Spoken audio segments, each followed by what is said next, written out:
What do you get when someone like me is really, really bored on a Monday afternoon? You get a movie review. Oh, I'm stuck. The Breakfast Club is a movie that defined a generation. At least that's what AI Overview says. I watched it last night for the first time, and I liked it. And I'm bored now, so I'm gonna write a review for it, or just yap about it for a bit. Shout out Elazar's sister for recommending this to me and for always yapping about it. Pretty good. Is there any structure to this video? Nope. Do I have a script or any kind of idea what I'm gonna say? Absolutely not. Is this just me yapping for straight probably like 5 to 8 minutes? Yeah. Hope you enjoy. Let's start with the plot. Breakfast Club is a movie. Here it is. And it's about these 5 characters. So, you've got the nerd, the popular girl, the weird kid, the athletic kid, and Bender. And these 5 kids are all in detention together. Oh, on a Saturday. That sucks. And they're there for 9 hours, and they just have to like exist together for 9 hours. And so as you do, you get pretty bored doing nothing in a library for like 9 hours. And so they start to talk and they start to bond and they fight. Well, they fight and then they bond and then they're friends, maybe? Question mark. Yeah, that's the plot. It's just kind of the shenanigans they all get into. So I want to talk about some of the things that kind of just stick out to me about this movie, right? First one being the whole movie is basically just like shot inside of this like high school. Like they're in one room for most of this movie. And so the movie is really carried by the performances of these 5 kids that are acting in it, right? The other thing is it's a different kind of movie than some people might like. Like if you're like I like Marvel movies. I like a lot of kind of movies, but if you only like Marvel movies, you're gonna sleep through like the last hour and a half of this. It's not very long. You're gonna sleep through the whole movie, like after 5 minutes. It's carried by the actors. It's a story about these 5 kids, right? It's not a story where they have to save the city. They don't have to do none of that. It's just 5 kids in detention, and that's the story. And it's deeper than that, but like at the same time, it's not really deeper than that. And I kind of like that. They just let the story kind of shine through, which is really neat. What's up? I'm recording this part later, or at the end of the video, because I forgot to include it, but I realized partway through that it's kind of important. A big like theme through this movie is parents and their relationship with their kids, and so keep that in mind through all I'm saying. Every kid has a different relationship with their parents. They all have their own problems with their parents, and so that's a whole thing throughout the movie. Continue.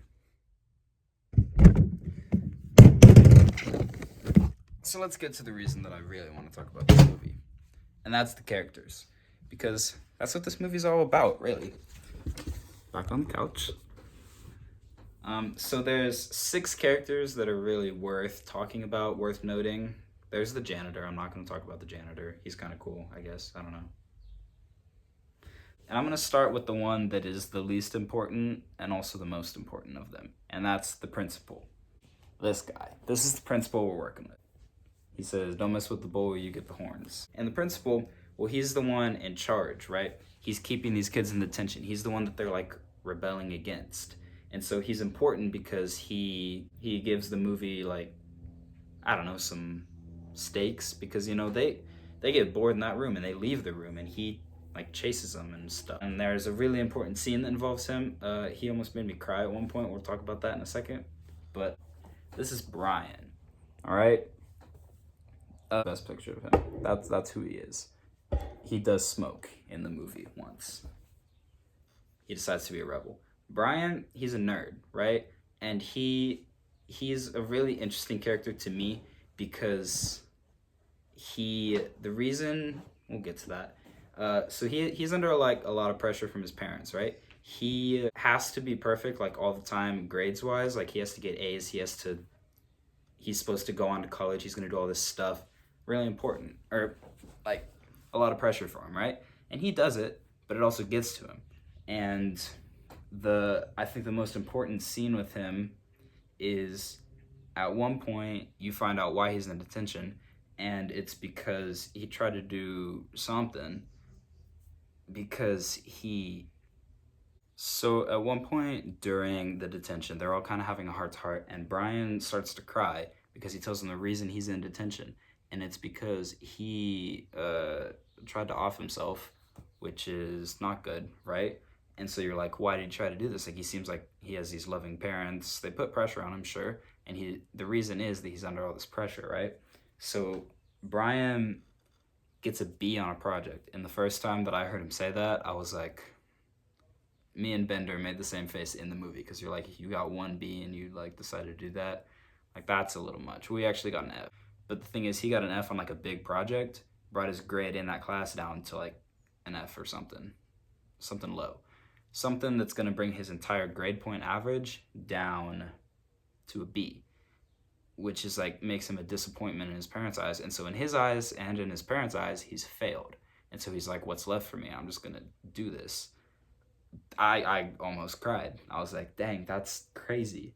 So he's a really cool character, and they help. I think having these friends now will help him out. He talks to him about it a little bit, but it's just, that's a really cool character, and I like him a lot. The next one, Allison. Right, she's the weird girl.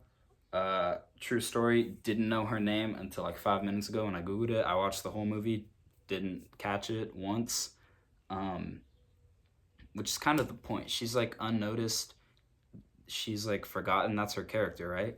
She's in detention because she didn't have anything better to do. So she just went there and no one noticed her. The principal doesn't know her name. It's this whole thing, right? And so she talks about her parents, and the thing that she says is they ignore her, right? She's like kind of a neglected child, which is really sad. I'll talk more about her later. Let's move on. Next character is Andy, sports guy, jock. He beat on this kid, and so he's in detention. And he doesn't like have control over his life. His dad wants him to be in sports, and so it's this huge thing. And he doesn't feel like he has any control over his life. He feels like his coach, his dad are just making him do all these things, and he's never really gotten to do something that he wants. We'll talk about him a little more in a second.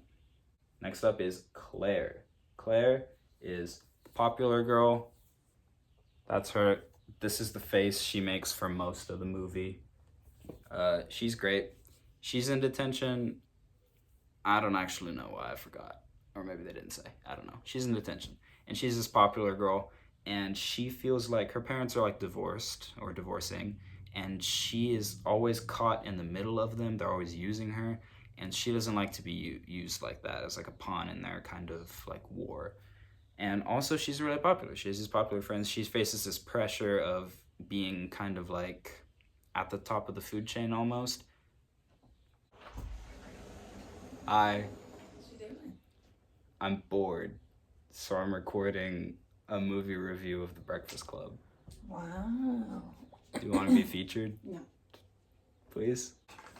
I got graphics and everything. Say hi to the vlog. You embarrassed because you got busted? Yeah. Oh, that's it. I don't know what I was saying. I was talking about Claire. She's at the top of the food chain in her school, and she faces all this pressure from her peers to like kind of go along with the popular crowd, do what the popular people are doing. And again, we'll talk about her more in a second. John Bender, this dude. I guess he was everyone's crush in like the 90s or the 80s when this was really, I think, the 90s. He's cool. Not actually. He smokes, and he's like the bad boy, right, of the school. And then what you find out about him is the reason he acts like that is because he's like abused at home. Like his dad beats on him and does all this stuff emotionally and physically, mentally, abuse. And it's really heavy. And he later in the movie has an interaction that does make me also almost cry. But yeah, that's all the characters. And so let's move on.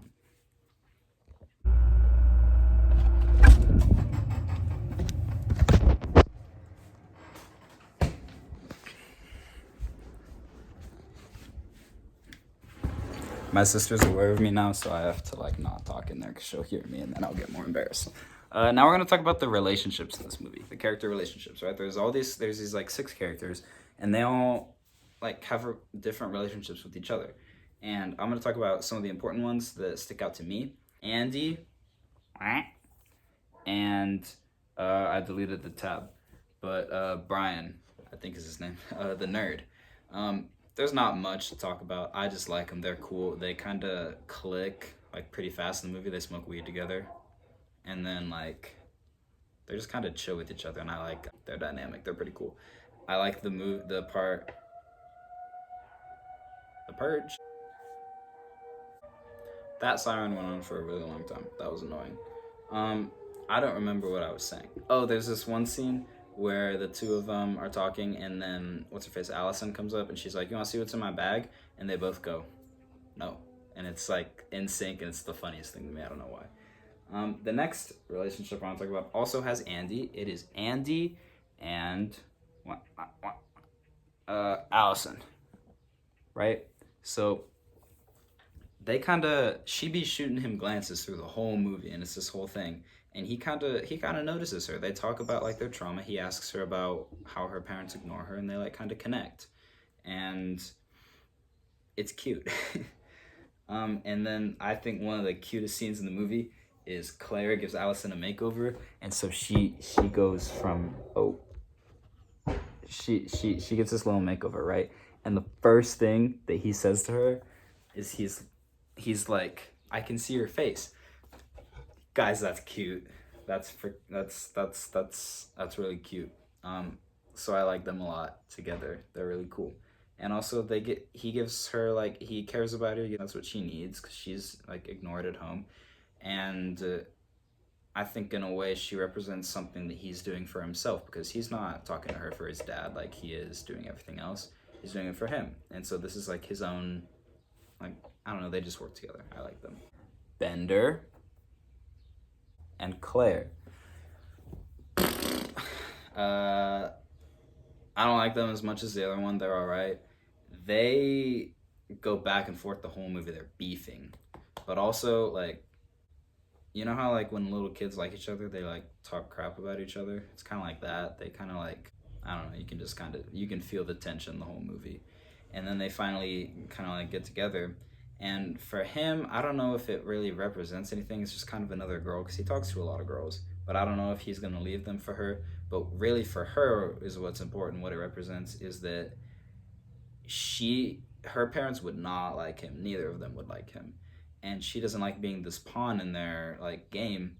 And she always has to do everything that all her upper social classes in high school, but like, are doing.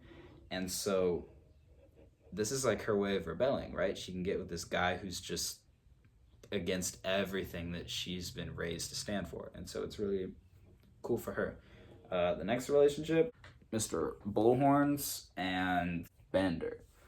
Now, Bender don't take nothing from nobody, and so he gets into it with the principal. And the principal takes him out of the class, puts him in like a classroom with himself, and just like yells on him. And it's like, this is the other part that almost made me cry, because the whole time you're looking at Bender's face, and the actor's doing such a good job of, you're realizing this is what his home life is like. Like, this is what how his dad talks to him. And it's really good scene. And it was really sad. It almost made me cry, because this whole time he's cool, collected, whatever. And then you look at him in this scene, he's like shaking. And it's like, that's what he's the guy he is at school, because that's the guy he wants to be around his dad. He wants to, mess his father around too, but he can't, because, I mean, what are you gonna do, right? So, final thoughts about the movie. I like it. It's good. It's gonna go into my rotation of like comfort movies when I'm sad. Probably gonna watch The Breakfast Club along with the other ones that I watch. It was good.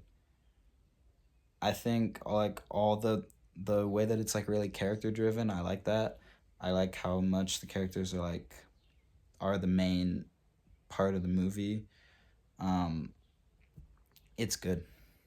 Would recommend. It's pretty short, so yeah. The song is good. I like the song from it. I forget what it's called. Oh, don't you forget about me. That's not what it's called. That's the song. Um, would recommend. Watch it. Thanks for the recommendation. Subscribe or something.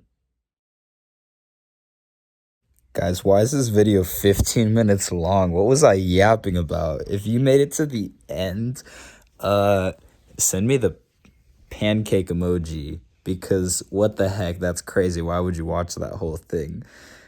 That was really fun to make. I had a lot of fun with it.